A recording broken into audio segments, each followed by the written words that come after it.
So I usually have it all ready the night before. Unloading, setting up. My dad also helps me set up. He helps me bring everything, and It is helpful to have help. Some have, other doesn't. Yeah, my husband mostly helps me. Reducing the amount of trip you have to go back to the car is a must. but yeah, I've got the system down pretty good now. You don't have the whole day to set up. I put everything in totes and wagons. But if I don't have him, then I just make several trips from my car to here. At least 3 right now scheduled. Okay. Harriman, West Valley, and then they're doing a new one out at the. Today I'm with Kelly, the co-founder or the founder of Havoc Core Painting, one of the finest in the business here in the Salt Lake Valley. Kelly, those are some beautiful painting you have here. Thank you so much. It keeps me busy. I was diagnosed with MS, so I wasn't able to work anymore. So I just picked up a pencil and started drawing, and then decided to start painting. Fascinating. Why painting? I know some people do quilting, some people do cooking. Why painting specifically? I couldn't do the quilting and stuff, my hands, due to the disease that I have. But I also, so my right hand works well. So I just decided to pick up a paintbrush and started very simple. And then it's kind of grown from there. And how long ago was that? 2 years. 2 years ago, I started to draw and paint. I'm sorry about the MS. I feel like recently I feel like there's a lot of people getting diagnosed with MS. I'm not sure why is that. Maybe better advanced diagnosis or something. Yeah, I think certain states, for some reason, seem to have more diagnosis than other, but I'm not sure why. There's no reason, or they can't find why it happens. So Well, I'm glad the painting helped you while you're going through that difficult time in your life. Let's expand on the painting. So, when you get your equipment, I guess to begin with, where do you get the supplies and the brushes to do that? some of the canvases and paintbrushes I get on Amazon, also at Michael's or Hobby Lobby. That's where I pick up most of my supplies, paints, and stuff like that. And do you have an idea of what you're gonna paint, or do you just let imagination do it? I let my imagination run. Obviously, I love horror. So I like all the creepy dark, but I also have started to do Christmas and other holidays as well. So it's kind of taken off. That is good. So when you started the painting, how did I'm assuming you were just doing it as a hobby. How did it come over to maybe I should take my stuff to the market to sell them? Was it that always an idea? You're gonna make it and take them to the market? No, I started out just for fun to put some things in my office, just to, have decoration and stuff. And then people just started to see it and started to want to buy it. So then they're like, you need to get into marketing and markets. So I started doing that. And it's just kind of grown from there. Fascinating. Was that like right in the beginning or halfway to the process? I would say probably about a year into the process. The first ones were pretty rough, but yeah, about a year. What do you think about the market so far? Is that what you expected it to be? Yes, I love doing the markets. I love socializing with people, talking about my art, and how I create it, and all the custom orders I get. So yeah, it's been a lot of fun. You talk about custom order. Do you get them mostly from people that have visited your booth at the market and that go home and 3 months later reach out to you? Or do you have a social media presence where they reach out to you that way?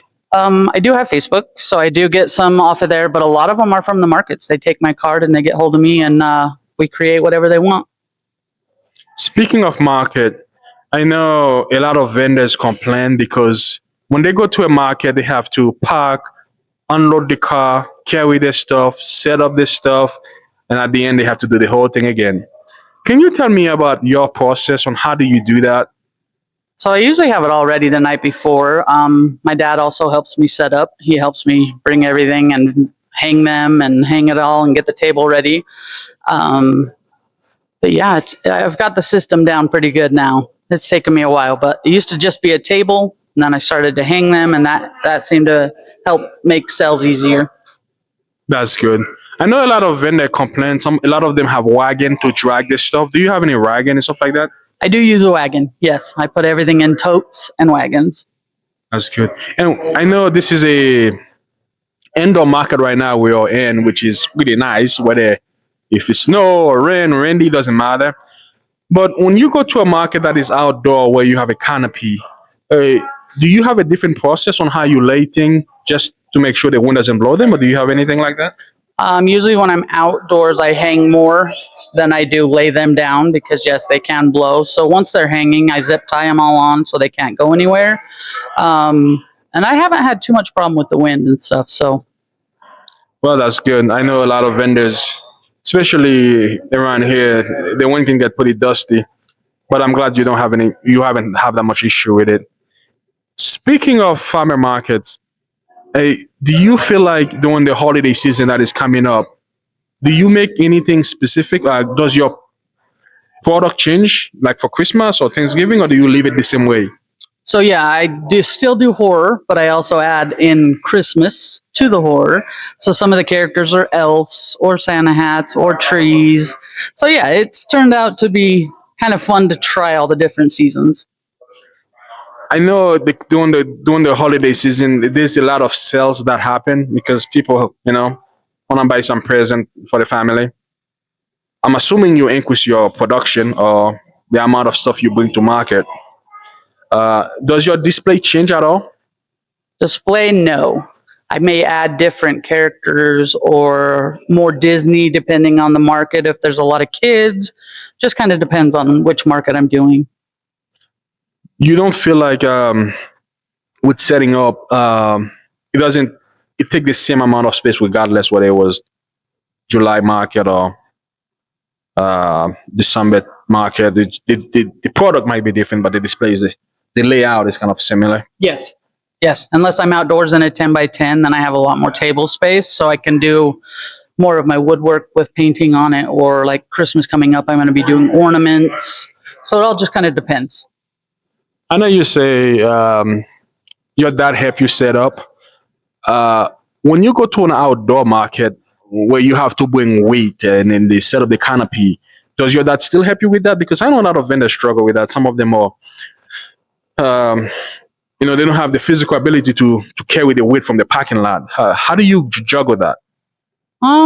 Outdoors isn't too bad, but yeah, I still have my dad come help me set up the awning, and but we usually have the weights already filled with sand, so we just take those with us in the wagon, and it's not too big of a problem. That's good. And I'm assuming this is just a hobby for you. This is not your full-time gig, is it? No. Okay. This is just for fun. This is just for fun. And what's the future look like for the business?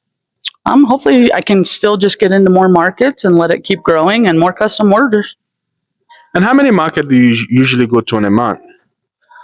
In a month, probably 1, 2, sometimes 3, depending on the time of year. Halloween was pretty busy for me, so we did, I think, 3 in October.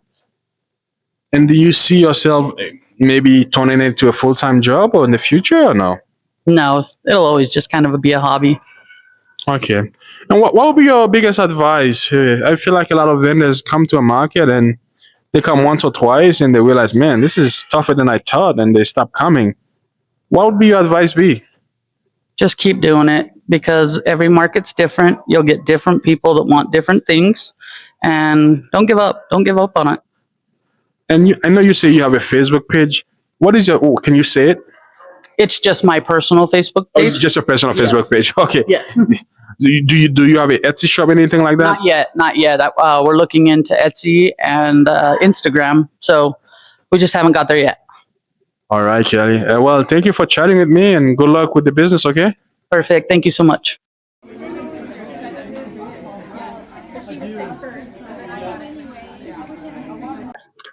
Today I'm with Julie, one of the finest craft maker here in the Utah Valley area.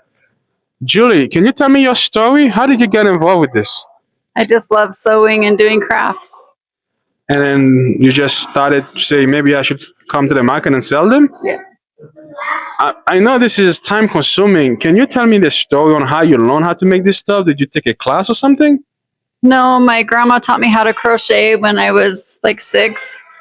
And I've just been crocheting since then. And then I've just learned how to sew in junior high and made blankets and clothes and all kinds of different things. And the rest is history. Yeah. That is a great grandma. Um, so you learned that early on as a teenager. But when did that inspire? When did you inspire to begin to taking your stuff to the market? Was it a few years ago? Yeah, just the last couple of few years, I've decided to try it and see what happens. What do you think so far? It's okay. Is it what you expected? I was like, I don't know how long I'm gonna do that for. Yeah, not quite what I expected, but hopefully it'll pick up. We'll see.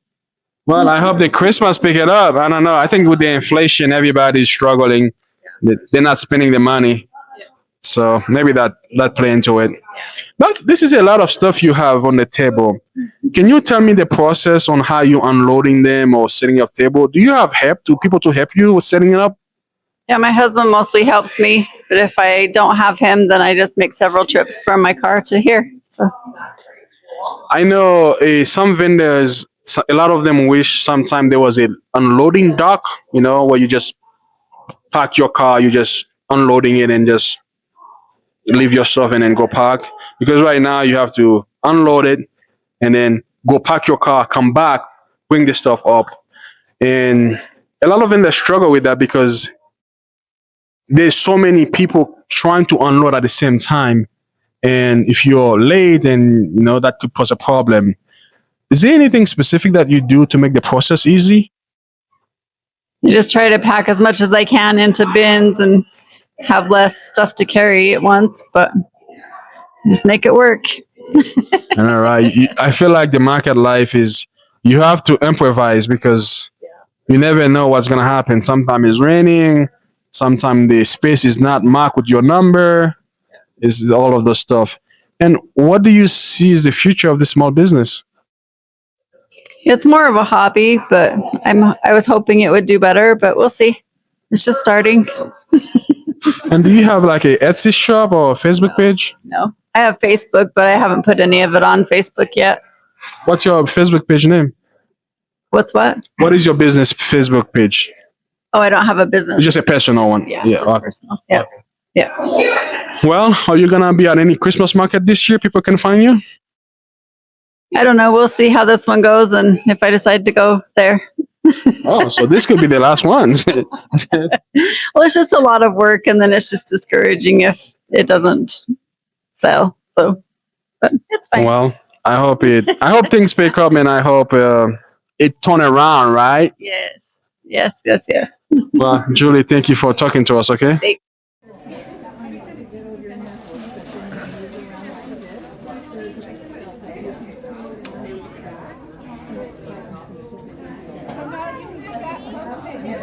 Yeah, so they're doing a